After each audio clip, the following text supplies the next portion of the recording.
సత్యం సత్సు సదా ధర్మగ, సత్యం సత్సు సదా ధర్మగ, సత్యం ధర్మ సనాతనగ, సత్యం ధర్మ సనాతనగ, సత్యమేవ నమస్యేత, సత్యమేవ నమస్యేత, సత్యం హి పరమాగతి, సత్యం హి పరమాగతి. సత్పురుషులు ఎల్లప్పుడూ సత్యమనే ధర్మాన్ని అనుష్ఠించారు. సత్యమే సనాతనమైన ధర్మం. సత్యానికి ఎప్పుడూ నమస్కరించాలి. సత్యమే ఉత్తమమైనటువంటి గతి. సత్యం ధర్మ స్తపోయోగగ, సత్యం బ్రహ్మ సనాతనం, సత్యం బ్రహ్మ సనాతనం, సత్యం యజ్ఞక పరః ప్రోక్తః, సర్వం సత్యే ప్రతిష్ఠితం, సర్వం సత్యే ప్రతిష్ఠితం. సత్యమే ధర్మం, తపస్సు, యోగం. సత్యమే సనాతనమైన బ్రహ్మ. సత్యమే గొప్ప యజ్ఞం అని చెప్పారు. సమస్తము సత్యంలోనే ప్రతిష్ఠితమై ఉన్నది. సత్యాచారాలను లక్షణాలను ఇప్పుడు క్రమంగా చెబుతాను విను. దీన్ని మనం ఎంత విన్నా చాలదు. సత్యం అంటే అదే దేవుడు. సత్యాన్ని ఎలా పొందవచ్చునో దాన్ని కూడా నీవు ఇప్పుడు వినవచ్చు. సర్వలోకాలను సత్యం 13 విధాలు సత్యం. 1 సత్యం, సమత, దమం, మాత్సర్యం లేకుండటం, క్షమ, లజ్జ, సహనం, అసూయ లేకపోవటం, త్యాగం, ధ్యానం, శ్రేష్టమైన ఆచరణం, నిరంతరం స్థిరంగా ఉండే ధైర్యం, అహింస అనే ఈ 13 సత్య స్వరూపాలే. ఇందులో సందేహం లేదు. సత్యం ఎలాంటి మార్పు లేనిది, వినాశరహితం, వికారరహితమైనది, సమస్త ధర్మాలకు అనుకూలమైన కర్తవ్య పాలనం అనేటువంటి యోగం ద్వారా ఈ సత్య ప్రాప్తి కలుగుతుంది. తనకు ఇష్టుడైనటువంటి మిత్రుడి యందు, ఇష్టుడు కాని శత్రువునందు సమానభావంతో ఉండటం సమత. రాగద్వేషాలను, కామక్రోధాలను క్షీణింపజేయటమే సమానత్వ ప్రాప్తికి ఉపాయం. ఇతరుల వస్తువులను తీసుకోవాలనేటువంటి కాంక్ష లేకపోవటం, ఎల్లవేళలా గంభీరంగా, స్థిరంగా, ధైర్యంగా ఉండటం, భయం వదలటం, రోగాలను శాంతింపజేసుకోవటం దమ లక్షణం. ఇది జ్ఞానం వల్ల కలుగుతుంది. దాన ధర్మాలు చేసే సమయంలో మనస్సును గ్రహించుకోవటం అంటే ఈ విషయంలో ఇతరులను చూసి ఈర్ష్య పడకపోవటాన్ని, దీన్నే అమాత్సర్యం అంటారు. సత్యానుష్ఠానం వలననే మానవుడు మాత్సర్యరహితుడవుతాడు. సహింపదగినవి, సహింపదగనవి, ఇష్టమైనవి, ఇష్టం కానివైనటువంటి మాటలను సమానంగా సహించేవాడే సర్వసమ్మతుడు, క్షమాశీలుడైన శ్రేష్ఠ వ్యక్తి అవుతాడు. సత్యం చెప్పే వ్యక్తికే ఉత్తమ రీతిగా క్షమాగుణం ఏర్పడుతుంది. వివేకవంతుడు ఇతరులకు బాగా మేలు చేస్తాడు. మనసులో ఎప్పుడూ బాధపడడు. మనస్సు మాట ఎల్లప్పుడూ శాంతంగా ఉండేవాడు. లజ్జ కలవాడు. ధర్మాచరణం వల్ల ఈ లజ్జాగుణం ప్రాప్తిస్తుంది. ధర్మార్థాల సాధనకు కష్టాలను సహించటాన్ని తితిక్ష అంటారు. లోకానికి ఆదర్శంగా ఉండటానికి దాన్ని తప్పక పాటించాలి. ధైర్యం వల్ల తితిక్ష కలుగుతుంది. ఇతరుల దోషాలు గమనించకపోవటం అసూయ. విషయాసక్తిని వదలటమే అసలైన త్యాగం. రాగద్వేషాలు వీడిన తరువాతనే త్యాగం సిద్ధిస్తుంది, కానీ వేర్రీతిగా కాదు. తానెవరో తెలియజేయకుండా గుప్తంగా, ప్రయత్నపూర్వకంగా ప్రాణులకు మేలు కలిగించే పని చేసేవాడి మంచి మనస్సు, ప్రవర్తనలనే ఆర్యత అంటారు. ఆసక్తిని వదిలితే అది లభిస్తుంది. సుఖం కానీ దుఃఖం కానీ కలిగినప్పుడు ఎలాంటి మార్పును పొందకపోవటమే ధృతి అవుతుంది. తన ఉన్నతిని కోరుకునే వివేకవంతుడు నిరంతరము ధృతిని పాటించాలి. మానవుడు ఎల్లప్పుడూ సహనం కలిగి ఉండటం, సత్యతత్పరుడు కావటం ముఖ్యం. సంతోషం, భయం, కోపం అనే మూడింటిని వదిలిన విద్వాంసునికే ధైర్యం లభిస్తుంది కూడా. మనోవాక్కాయాలతో సమస్త ప్రాణులకు ఎప్పుడు ద్రోహం చేయకపోవటం, దయ, దానం కలిగి ఉండటం ఉత్తమ వ్యక్తికి ఉండవలసిన సనాతన ధర్మం. విడివిడిగా చెప్పిన ఈ 13 ధర్మాలు సత్యాన్ని ఒక్కదానిని ఉద్దేశించి చెప్పినవే. ఇవి సత్యాన్ని ఆశ్రయించి దాన్ని పరిపుష్టం చేయిస్తాయి. సత్య గుణాలు అన్నీ ఇన్ని అని చెప్పటానికి అంతులేదు. అందువలనే పితృదేవులతో కూడా విప్రులు సత్యాన్ని ప్రశంసిస్తారు కూడా. సత్యం చెప్పటానికంటే ఉత్తమ ధర్మం లేదు, అబద్ధం చెప్పటానికంటే మించిన పాపం లేదు. ధర్మం యొక్క ఉనికిని కాపాడేటువంటిదే సత్యమే. కాబట్టి సత్యాన్ని లోపింపజేయరాదు. దానం, దక్షిణతో కూడినటువంటి యజ్ఞం, త్రేతాగ్నులలో హోమం చేయడం, వేదాధ్యయనం చేయడం, ఇతరమైన ధర్మాలను నిర్ణయం చేయటం గల శాస్త్రాలను అధ్యయనం చేస్తే కలిగే ఫలం మానవుడు సత్యం చెప్పడం వల్ల పొందుతాడు. కేవలం సత్యం చెప్పడం వల్ల ఎన్ని యాగాలు చేసినా ఈ సత్యంతోనే పొందుతాడు. 1000 అశ్వమేధ యజ్ఞాలు ఫలాలను కూడా త్రాసులో ఒకవైపు, సత్యవచన ఫలాన్ని ఇంకొక వైపు తూచితే 1000 అశ్వమేధ యజ్ఞాల ఫలానికంటే ఒక్క సత్యవచన ఫలమే ఎక్కువగా తూగుతుంది. శ్రీకృష్ణాయ పరమాత్మనే నమః. 163వ అధ్యాయం. యుధిష్ఠిరుడు అడుగుతున్నాడు, క్రోధం, కామం, శోకం, మోహం, శాస్త్ర విరుద్ధమైన కార్యం చేయాలి అనే కోరిక, ఇతరులను చంపాలనేటువంటి కోరిక, మదం, లోభం, మాత్సర్యం, ఈర్ష్య, నింద, దోషదృష్టి, అసూయ, పీనాశితనం అనే దోషాలు ఎందువల్ల కలుగుతాయో యథావిధిగా వివరించి చెప్పమన్నాడు ధర్మరాజు. భీష్ముడు చెప్పాడు, మహారాజా, ఈ 13 ప్రాణులు బలవత్తర శత్రువులు అని చెబుతున్నారు ఇక్కడ. ఇవి ఈ లోకంలో మానవుణ్ణి అన్ని వైపుల నుంచి చుట్టుముట్టి ఉంటాయి. ఇవి నిరంతరము జాగరూకులై ఉంటాయి. పరాకుగా ఉండే వ్యక్తిని అధికంగా బాధిస్తాయి. మానవుణ్ణి చూడటంతోనే ఇవి బలంగా మానవుని మీదికి దూకుతాయి. వీటి వల్లనే దుఃఖం కలుగుతుంది, వీటి వల్లనే పాపం కలుగుతుందని మానవుడు ఎల్లప్పుడూ తెలుసుకొని ఉండాలి. వీటి పుట్టక, ఉనికి, నాశనం నీకు చెబుతాను. మొదట క్రోధం కలిగే రీతిని చెబుతాను. ఏకాగ్ర మనస్సుతో విను. లోభాత్ క్రోధక ప్రభవతి, లోభాత్ క్రోధక ప్రభవతి, పరదోషై రుధీర్యతే, పరదోషై రుధీర్యతే. క్షమయా తిష్టతే రాజన్, క్షమయా తిష్టతే రాజన్, క్షమయా వినివర్తతే, క్షమయా వినివర్తతే. లోభం వల్ల క్రోధం కలుగుతుంది. ఇతరుల దోషాలను గమనించటం వల్ల పెరుగుతుంది. క్షమించటం వల్ల అణుగుతుంది. క్షమాగుణం వల్లనే నశిస్తుంది. కామం సంకల్పం వల్ల కలుగుతుంది. దాన్ని సేవిస్తుంటే పెరుగుతుంది. వివేకవంతుడు విరక్తుడైనప్పుడు ఆ కామం నశిస్తుంది. క్రోధలోభాల వల్ల హింసించటం, చంపటం అనేది వ్యక్తమవుతుంది. సర్వప్రాణులు యందు దయ చూపటం, వైరాగ్యం అనే వాటి వల్ల అది వెనుదిరుగుతుంది.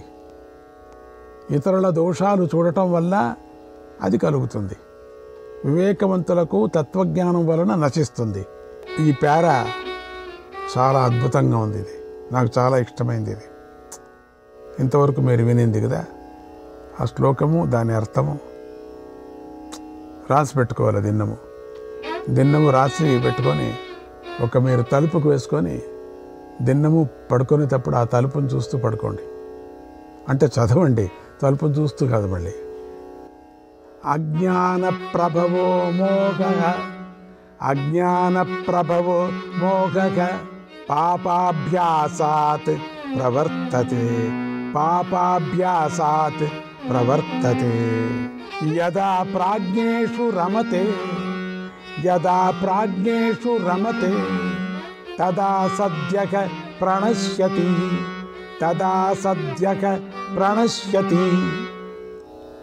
అజ్ఞానం వల్ల మోహం కలుగుతుంది. మోహం ఎందుకు కలుగుతుందంటే అది అజ్ఞానం. పాపాలను చేయటం వల్ల పెంపొందుతుంది అది. విజ్ఞానవంతులు యందు గౌరవాదులు కలగటం వల్ల ఆ మోహం నశిస్తుంది. ధర్మ విరుద్ధాలైనటువంటి శాస్త్రాలను చదవటం వలన మానవుల మనస్సులలో తగని పనులు చేయాలి అనే కోరిక కలుగుతుంది. ఇది తత్వజ్ఞానం వల్ల పోతుంది. తనకు ప్రేమ పాత్రమైన ప్రాణితో వియోగం కలిగినప్పుడు శోకం కలుగుతుంది. కానీ మానవుడి శోకించటం వ్యర్థమని భావించినప్పుడు వెంటనే శోకం నశిస్తుంది. ఆ శోకం వ్యర్థం. ఊరికే ఏడ్చటం. ఏడ్చకూడదు. ఎందుకు ఏడ్చాలా? సత్యాన్ని వదలటం, దుట్టులతో పొత్తు పెట్టుకోవటం వల్ల మాత్సర్యం కలుగుతుంది. ఉత్తమ పురుషుల సాంగత్యం, సేవల వల్ల అది నశిస్తుంది. ఎంత బాగుందండి. తనకు గొప్ప జ్ఞానం ఉన్నదని, ఐశ్వర్యం ఉన్నదని దేహాభిమానం గల మానవుడికి మదం కలుగుతుంది. కానీ వాటి యథార్థ స్వరూపం తెలిసిన వెంటనే ఆ మదం నశిస్తుంది. మనస్సులో కోరిక కలగటం వల్ల ఇతరులు సుఖపడటం చూసినందువలన ఈర్ష్య కలుగుతుంది. కానీ వివేకశీలమైనటువంటి బుద్ధి వల్ల అది నశిస్తుంది. ఎంత బాగుంది. దానికి ఎంత సమన్వయం చేసుకొని వెళుతున్నారు. సమాజం నుండి వెలివేయబడ్డ నీచ వ్యక్తుల ద్వేషపూర్ణమైన మాటలు విని భ్రమపడటం వల్ల నిందించడం అనేటువంటి అలవాటు కలుగుతుంది. కానీ మహాత్ముల దర్శనం వలన అది తొలగుతుంది. దానికి ఎట్లా కలుగుతుంది, ఎట్లా పోతుంది కూడా చెప్పాడు. తనకు కీడు చేసే బలవంతులైన వారికి ప్రతీకారం చేయలేనప్పుడు ఆ వ్యక్తి మనస్సులో తీవ్రమైన అసూయ కలుగుతుంది. కానీ దయాగుణం జాగృతమైతే అది తొలగిపోతుంది. దయాహీనులను పినాసి వారిని చూడటం వల్ల తనలో పినాసితనం కలుగుతుంది. ధర్మాత్మలను ఉదాత్త భావంతో తెలుసుకుంటే ఆ పిసినిగొట్టుతనం నశిస్తుంది. చాలా సంతోషం. అజ్ఞానం వల్ల ప్రాణులలో లోపం కలుగుతుంది. భోగాలు అశాశ్వతాలు అని తెలుసుకుంటే ఆ భావం తొలగిపోతుంది. ఈ 13 దోషాలను శాంతిని అవలంబించడం వలన జయించవచ్చు అని చెబుతారు. ధృతరాష్ట్రపుత్రుల్లో ఈ 13 దోషాలు ఉన్నాయి. నీవు సత్యాన్ని గ్రహించి ఉత్తమల సేవ చేయటం వలన వీటిని జయించావు. శ్రీకృష్ణాయ పరమాత్మనే నమః. 164వ అధ్యాయం.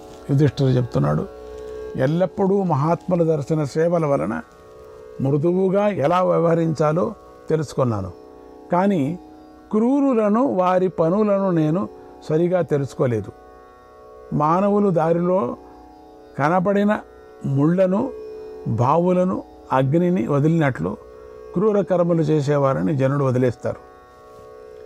దుష్టుడు బ్రతికి ఉన్న మరణించిన ఎల్లప్పుడూ ఇహపర లోకాలలో శోకాగ్నితో దగ్ధుడవుతాడు. కాబట్టి క్రూరులను వారి ధర్మ కర్మలను వివరంగా చెప్పు తాత అని అడిగాడు.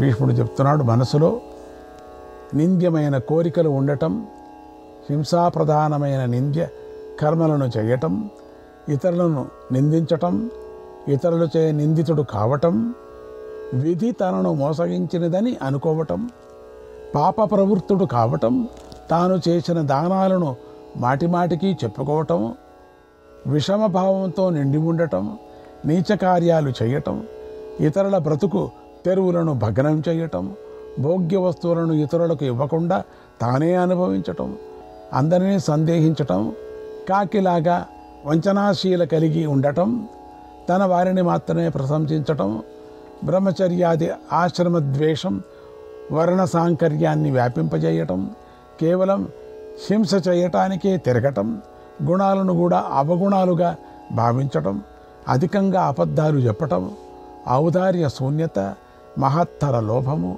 అనేవి కల వ్యక్తియే క్రూర కర్మలు చేసినవాడు, క్రూరుడు అని చెప్తారు. ఇవన్నీ చేసిన వాళ్ళు. ఈ క్రూరుడు ధర్మాత్మలను, గుణవంతులను, పాపాత్మలను అనుకుంటాడు. తన స్వభావాన్ని ఆదర్శం అనుకొని ఎవరినీ విశ్వసించడు. ఇతరులకి అపకీర్తి వచ్చే చోట వారి రహస్యమైనటువంటి దోషాలను కూడా ప్రచారం చేస్తాడు.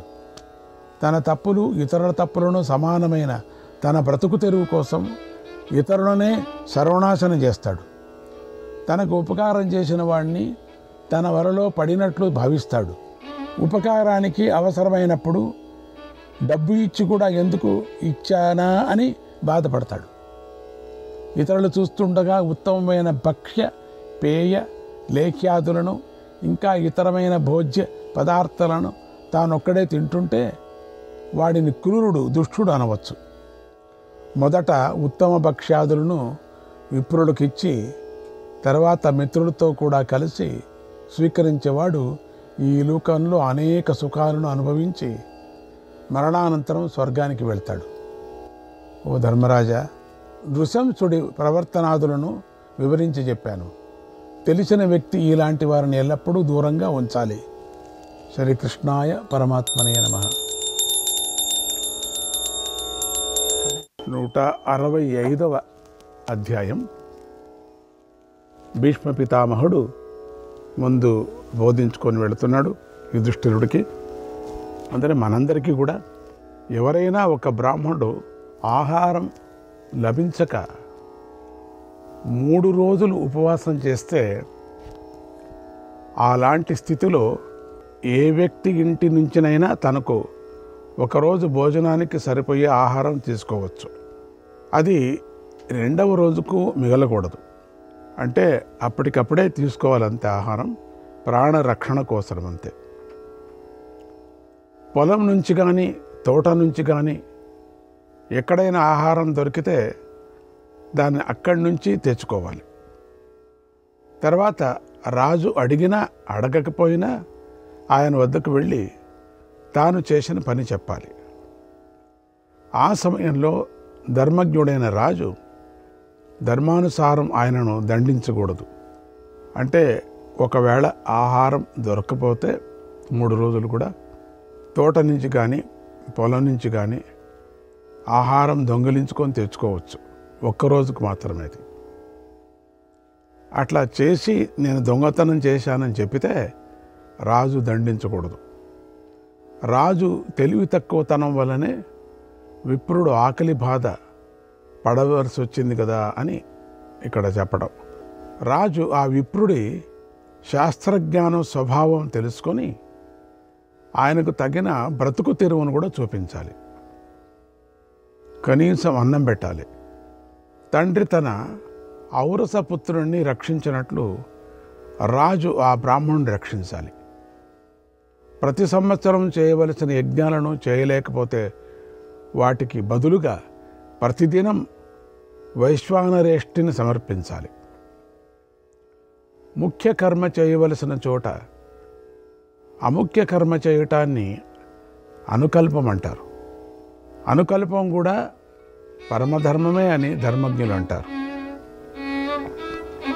విశ్వేదేవులు, సాధ్యులు, బ్రాహ్మణులు, మహర్షులు వీరందరూ మృత్యువుకు భయపడి ఆపత్కాలంలో ప్రత్యేక విధులను ప్రతినిధులుగా చేశారు. శ్రీకృష్ణాయ పరమాత్మనే నమః.